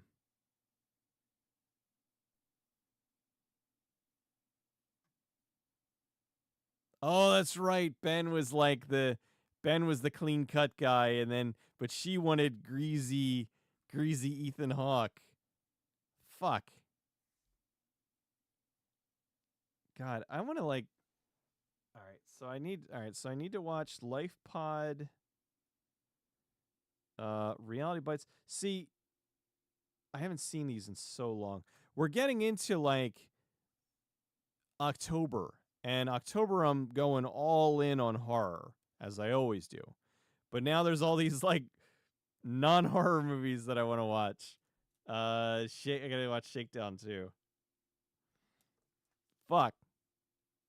Reality Bites did have a really good soundtrack, and Singles too. Singles was the other one. Singles was the other. Actually, the original kind of Gen X slacker rom-com. Do you remember the? Yes, that was a pre-nose job Jennifer Aniston. I used to watch. We watched The Edge on my Twitch channel. We saw a bunch of episodes of it. Tried to watch as many as I could.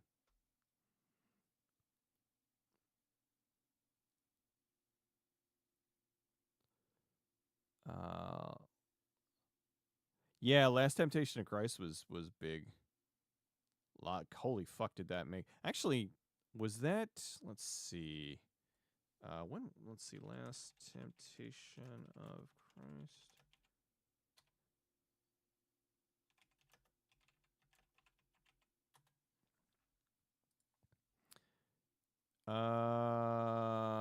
That made more than that.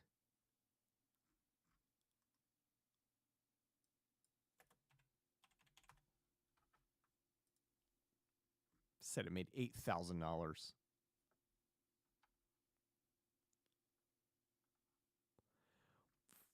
What?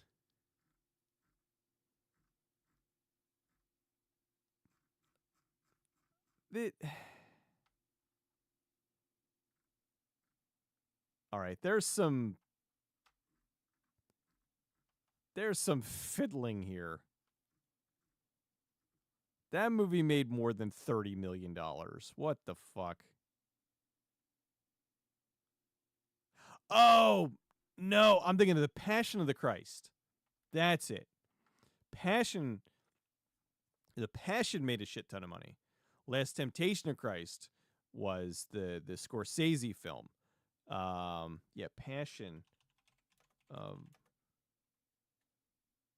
Right, there we go. 612 million. Okay. I was going to say, I'm like, I know that made, yeah, I mixed the two up. Yeah, Last Temptation was the Scorsese. And then, yeah, because Passion, holy crap, that was in theaters for months.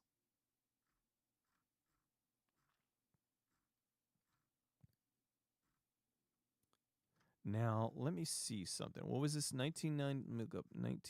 Oh, wait, no, 2004. 2004 for box office. Because that was definitely up there. Yeah, that was the third highest grossing film of 2004. Barely lost to Spider-Man 2 and then Shrek 2.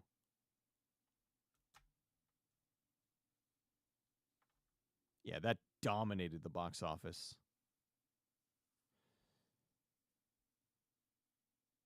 Thoughts on Nothing But Trouble?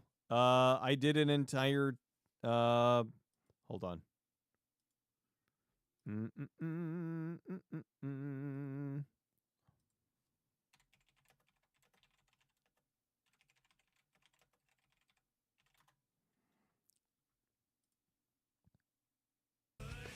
There's my intro. No.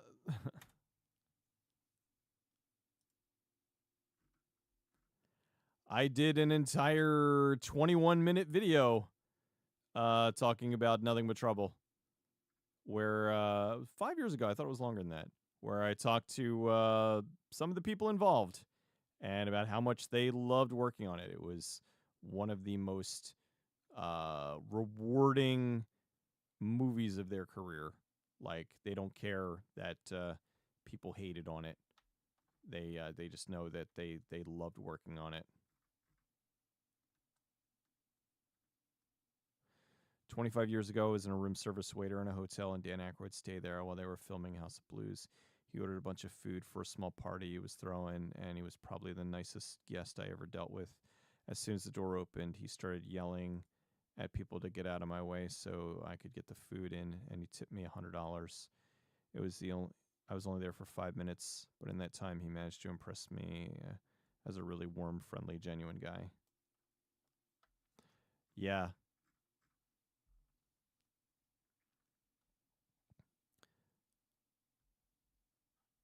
Yeah, it's one of your favorite underappreciated. Well, if you haven't seen that video, man, be prepared to learn all about it. The original names for it, how the studio screwed it over, how there may have been large piles of cocaine involved. It is a wacky ass movie. And on that note, I am going to go. I got to go. I have a 10-year-old who is going to be up bright and early, and I have to take him to school. So thank you guys so much for hanging out with me again on your Tuesday evening. Thank you for the super chats and the donations. And in general, as always, just for hanging out. I do appreciate it. I am going to look into LifePod. I really want to watch LifePod, but I don't have enough time to do it tonight. Maybe I'll do it tomorrow. So, I will see you guys next week. Take care. Where's my outro video? There we go. Good night, you guys. See us. You're the best.